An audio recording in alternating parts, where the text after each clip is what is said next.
time for another episode of Love, Marriage, and Fantasy. I am Star Claiborne. And I am Anton Leonard Claiborne. We are your global relationship strategists. We live our marriage on the guided principle, no one or no thing. So take some time, listen as we make sense of all of it. This episode, we're going to talk about taking time to take care of yourself. That's important. We're going to talk about how you can be married and have friends. That is possible.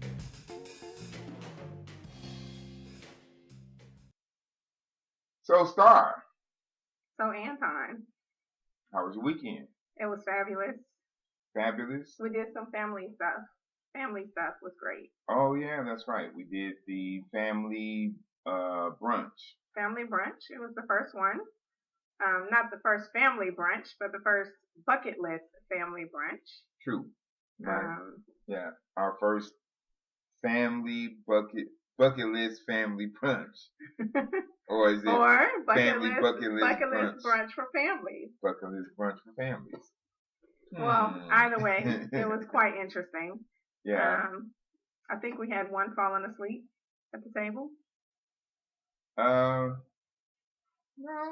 really? Yep, Mr. Glover had his eyes closed. He was falling asleep. Oh, well, maybe we should let him order some hot wings. You know, we wore them out. Like they're not. Oh yeah, our that's kids right. are not used to all the extra walking and these nice wonderful kids that get in a car and can drive. We drive them everywhere they go. Yeah. That was all the shopping. All the shopping. Tired them out. So, but the brunch was good. Yeah. Bahama Breeze. Right. We went to a familiar location, y'all. So, we're not trying to promote them or anything, but yeah, if you want to give them a try, you can search for them on the internet and go to the nearest location that's near you. All right. Yeah, we're not doing any promoting if they not, not a sponsor. But that's where we went. It is, and that's all we're gonna say. Yeah. So, all right. Moving on. Tonight's topic. Today's topic. All you entrepreneurs out there, y'all understand me, right? Our topic. Okay, our topic. Our topic for today is his self-care versus her self-care. Oh, yeah. So this is gonna be nice, y'all. So seriously, the very first thing that comes to my mind when you talk about self-care is like, does he smell good? Did he brush his teeth? I mean, just like, seriously, like when you first think about self-care, when I first think about self-care, that's one of the first things that comes to my mind. Like, is he taking care of himself? Like, is he good? Like, but it's different levels to the self-care, right? It's not just, does he smell good? Did he brush his teeth? Is his face clean? Or her, for that matter. So that's your perception of self-care. That's one level. One level of perception. Okay. No, that's not perception. That's reality. So, go on, and I'll hold it down on the microphone while we do this. Search self-care. What does self-care mean? I think that was one level. Yeah, I know. There's different levels. I just want to see what the general public thinks. All right, let's see what the general public thinks. Because I think, from my perspective, self-care would be the things that you do for your, your comfort, for your happiness. And, yes. That's the second level, which is the main level. Well, is it the main level? I don't know. I think they kind of might be equally important when you think about it. But yes, self-care is also, really doing those things for yourself to allow you time to be at peace, things that make you happy. Okay. Right? Okay, so before we get into that, self-care. Okay, so this is what the general public on Let me find Webster's. web. What came Let me up? find Wikipedia? dictionary.com. No, psychcentral.com. Psych It's a Central. blog. We're not gonna do Psychology. that. Oh, Let's wow. see. So in healthcare, self-care has its own level. Okay. Let's see. We'll go to dictionary.com. According to dictionary.com. Right. Because Webster, poor Webster. That's what happens when you don't stay on top of current things. Because Webster should have had the whole definitionary source locked down. Definitionary source? Yeah. I mean, okay. You know, the defining of words. Webster, you know, they was the go-to before the internet came out. That is so true. So you would think. Britannica's encyclopedia. Right. So you would think they would have been smart enough and say, hey, this internet thing is going to be kind of big. You might. Oh, wow. You need to get on top of it. So, dictionary.com.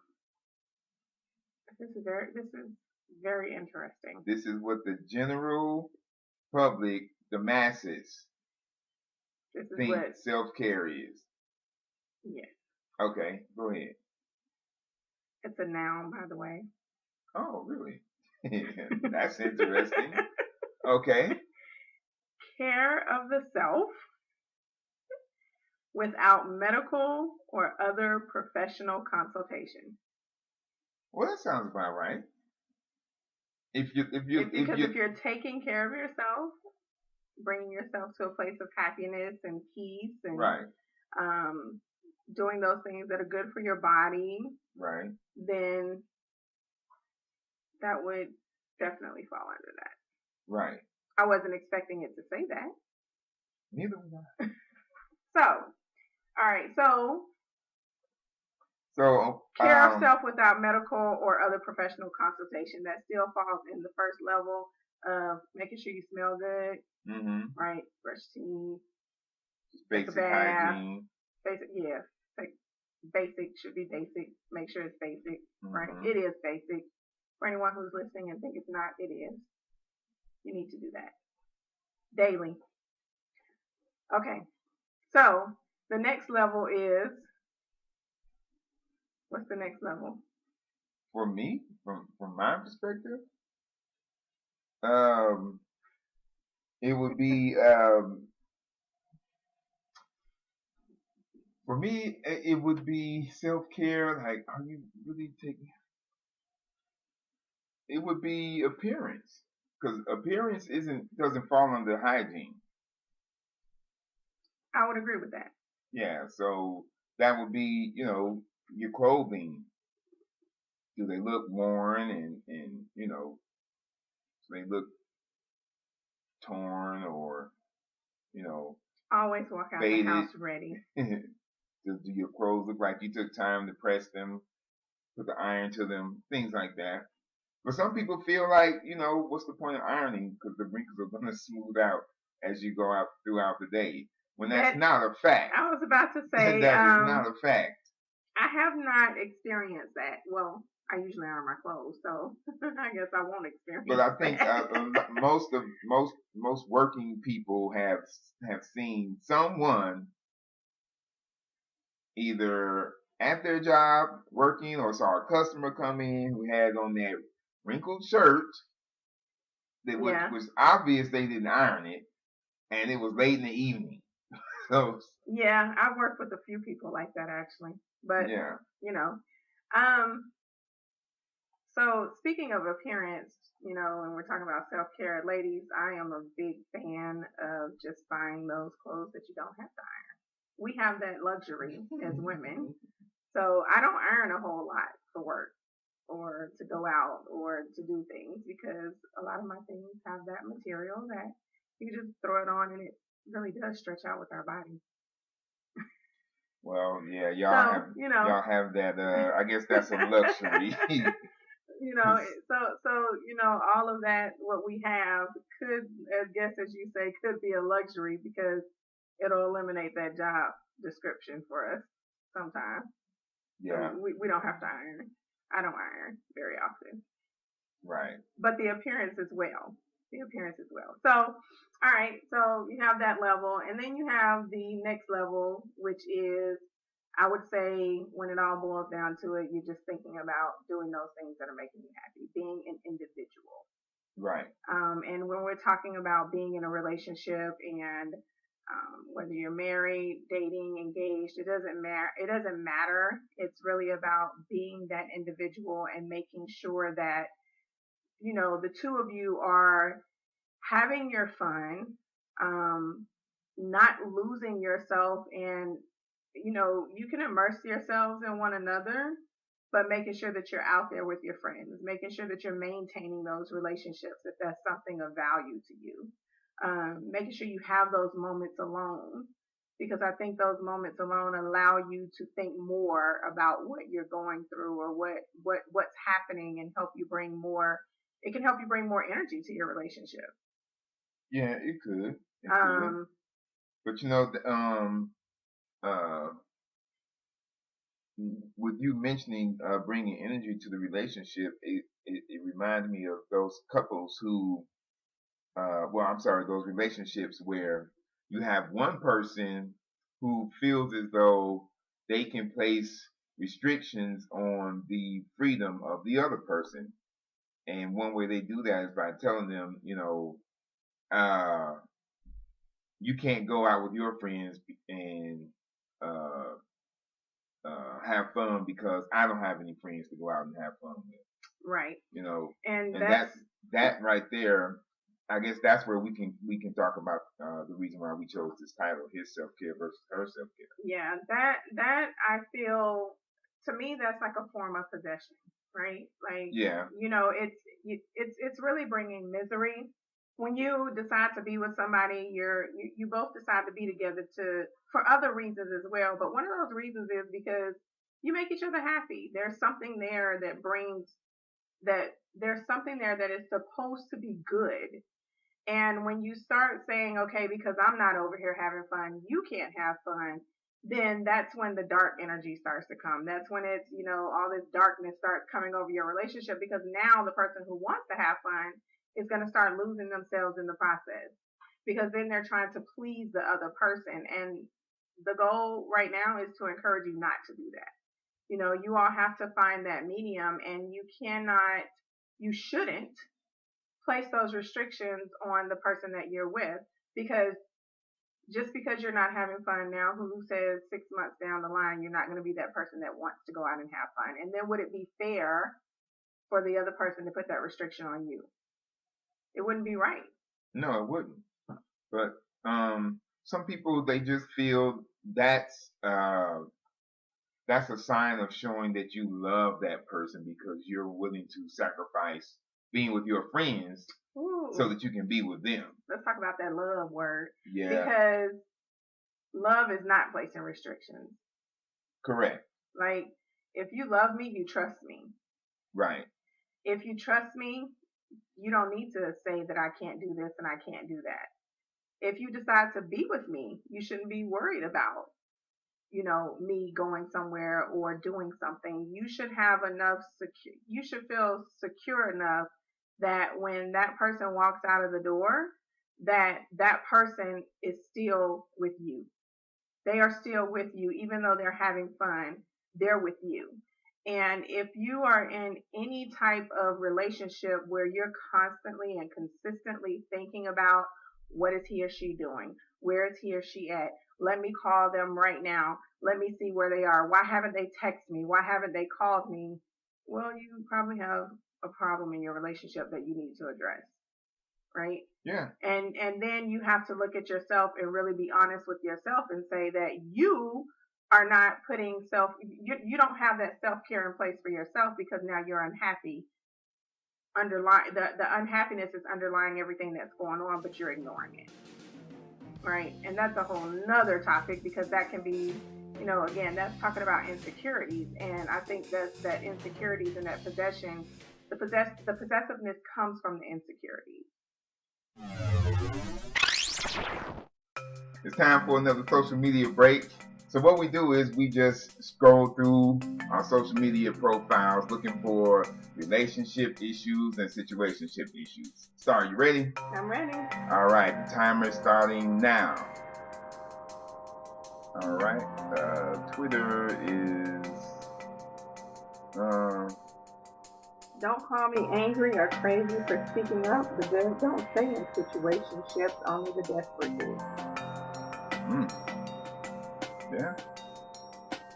You gotta be able to recognize the situationship. Right. Toxic. Here's one. I'm mid-30s and still learning how to properly date. Hell, I was starting to get used to microwave relationships. Interesting. Yeah. Situationships are like that. They heat up quickly like something you cooking in the microwave.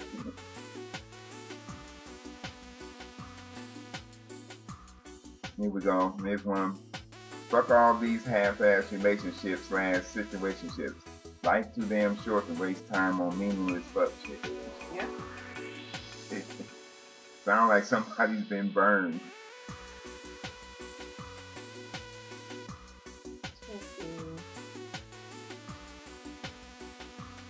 Here we go. Y'all gotta stop with this mentality. That's how y'all got stuck in toxic situations. Wait, y'all gotta stop with this foolish mentality.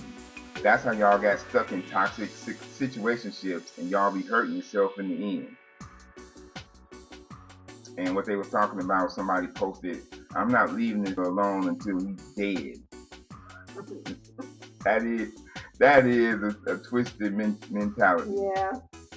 Here's one. No, fuck you. I was good enough, but you made me believe I wasn't. Oh, bye. Bye. Talk. Right. Here's one. I ain't doing no situationships in 2020. I ain't doing no situations right. Miss me with all that bullshit. Either we together or we not. 100. Being a cute couple is easy. Being a healthy couple over a lifetime will be the fight of your life. Wow. Yeah, that's real talk right there. That should be a goal of every relationship.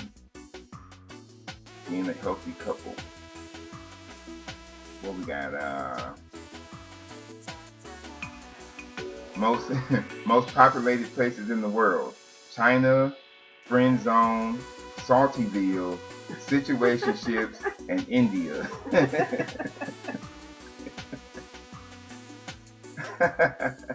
Stop fucking with people who don't reciprocate the same level of energy as you. Your time is valuable. Wow, that's a good way to end it. All right, y'all. We hope you got something from this social media break. Let's get back into the discussion. Well, something that came to mind while you were speaking on that was how some people some people view selfishness as a good thing. Let me say self-centeredness as a good thing. And I wanted to ask you, because I think that self-care can be misinterpreted to mean it's okay for me to be selfish because this is what I want to do because it makes me happy. Being selfish. Right, by saying, because the title of this podcast is his self-care versus her self-care. Right. Right? So I, as a man, may feel, hey, I want to go to the club. I want to go out and be with my friends. This is what I want to do because it makes me happy. Forget what you're saying. I'm going to go. In my mind, I don't see myself as being selfish or self-centered because this is what I want to do. This is a part of my self-care. Okay. And then, so his partner or my partner or you would probably feel like, well, how could you say that when you know that I want to spend time with you? Okay. Right? So then at that point, you would feel like what I'm doing for my self-care is wrong because it's selfish of me to just go out and do that. So the wrong word comes from my perception of what's happening.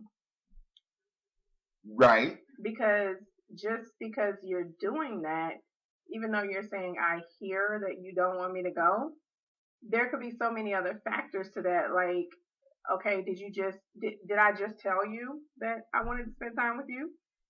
True. Did you mention to me already that you were going to go hang out? Like, was it something that was mentioned prior and then all of a sudden I want to spend time with you? Or was this something that you just came in and you said, you know what, I'm going to go hang out? Well, if that's something that you decide to do and I have not communicated with you, which is, this is not a very uncommon thing out here when you talk about relationships, communication. Right. If I have not communicated with you prior to you walking in the door and saying, you know what, the boys want to hang out tonight, I just got the call, I'm going to hang out with them, right? Then for me to be upset because I wanted to spend time with you, am I being selfish? So then I have to address myself at that point. And I think, a lot of times when we try to call the other person selfish, I think we need to flip that on ourselves sometimes and really evaluate the entire situation, the entire conversation, the entire everything that happened prior to the final decision that's being made. Because a lot of times it's not the person being selfish because they didn't know what you wanted to do. True. And then the other thing is there a reason you don't want that person to go there? Have you all had that conversation? Right. How does it affect everybody that's involved in this situation? So again, it's all going to boil down to that communication. So, but at the same time, you have to be able to, when you're in a relationship, you have to be able to have your own self-care. You need to be allowed that time to be with yourself, your friends, or whatever it is, excuse me, that's making you happy, right? Without jeopardizing the relationship. And again, that's going to boil down to communication. So the key to his self-care versus her self-care would be understanding perception. Understanding perception. Make sure you're not communication. Right. If you communicate, you will eliminate perception. If you communicate, you will eliminate. You can eliminate the perception, because this is what I feel. As soon as you start feeling some negative energy from your relationship, something happening, and you feeling like it's just negativity, or it's something that's causing something, let's just say bad, or something not to feel right within you, I would just encourage anyone listening to start questioning. Don't take it as this is a bad thing. Don't take it as, oh, this is what's happening. Oh, he's just being selfish. Oh, she's just being selfish. Don't look at it that way. Ask questions and talk to your partner, because again, it's the perception. Until you actually ask the questions, you really don't know. You're only thinking and assuming. Right. Because you're in your emotions. Right. So until you can, I would just encourage the listeners to really just start asking those questions and allowing your partner to be in their own space from time to time. I mean, what do we do in our household to make sure that both of us have that space? I know for a fact I don't get phone calls when I'm out. I don't get phone calls from you. I can't say that I don't call you. But I don't get phone calls from you. You don't get calls from me saying, when you coming home? Are you coming home now? You need to come home. Right. Right? I don't get phone calls from you asking me, why are you not here yet? What time are you coming home? People may think this is crazy, but we spend our own personal time in hotels. Right. It gives us that time to think and be at peace. Right? You never know what your partner may be going through and why they need that time. When you break the friendships, if your partner has friendships and you don't allow that person to continue to nurture those friendships and those outside relationships outside of the marriage or your relationship, then you really are causing an injustice to your own relationship, because now they're becoming unhappy and they may or may not even communicate with you about it. They should. So again, this is coming down to a communication issue, because if it's not brought up, as far as the self-care, if it's not brought up and discussed when the time comes for him to go to the club, it's going to be, it could turn into an argument. Correct. Versus a discussion. Right. Because that part of his self-care was never brought to the table for discussion. Exactly. Prior to, the day that he chose to go to the club. Right. And I feel like, as we're sitting here discussing this is coming to my mind that, again, if you haven't, excuse me, if the two of you have not made those lists of things that you want to do, that you like to do, that you feel bring you that inner peace as an individual, maybe you should start there and go ahead and have that discussion about it now and see where you all see what the communication is like as you're going over that list. Like, hey babe, these are the things I really like to do, and I plan to continue doing these. Like, these are some of the things that I want to do for my self-care. And these are things like very, very detailed. Be detailed about it. Right. It's not just I want to hang out with my friends. Right. Where do you go? What do you like to do when you're hanging out with your friends? Right. I want to be by myself. What is that like when you say you want to be alone? So I think having that conversation now, no matter where you are in your relationship, again, dating, marriage, engaged, doesn't matter. Go ahead and have a conversation, and it can eliminate a lot down the path. But the biggest thing is just don't allow your perception and your emotions to affect the entire relationship. Right. And having a conversation would help with reducing the misconceptions. Yes. Although you would have to have the conversation periodically. Like, you would have to sit down and have this discussion every now and then, because every relationship needs check-ins. Yeah, they do. That will help eliminate the versus part of this topic. And with the check-in, so one of them won't feel like, well, you're getting to go out and spend money and have fun and do and buy things that you want, but I can't because you're spending all of the money. In the case where they might have a joint bank account or whatever. I was going to touch on the money situation. Yeah, but I mean, it's something like that would definitely need to be discussed, because they would need to understand that there's a lot of things they would need to understand about that, because when you're considering self-care and the money factor or the money part of it, both of them will need to understand this is our money. This is our money. But I think one of the things that, and I'm just going to say this because we can get into a whole 3-hour conversation about what I'm about to say, because a lot of people will disagree. Yes, if it's a joint bank account, you definitely need to have conversations, but there is nothing wrong having joint bank accounts and the two of you having your own separate money for fun. Right. There is absolutely nothing wrong with that. There is nothing wrong. And that's what we do in our household. As long as the household is taken care of, right, it doesn't matter. I feel like we shouldn't place such a huge stress on he has money over here, she has money over there. Are the bills paid? Is the family good? Right. Well, everybody is supposed to have their own fun. Right. And when you do those check-ins, part of that is, what is your financial situation like now? Right.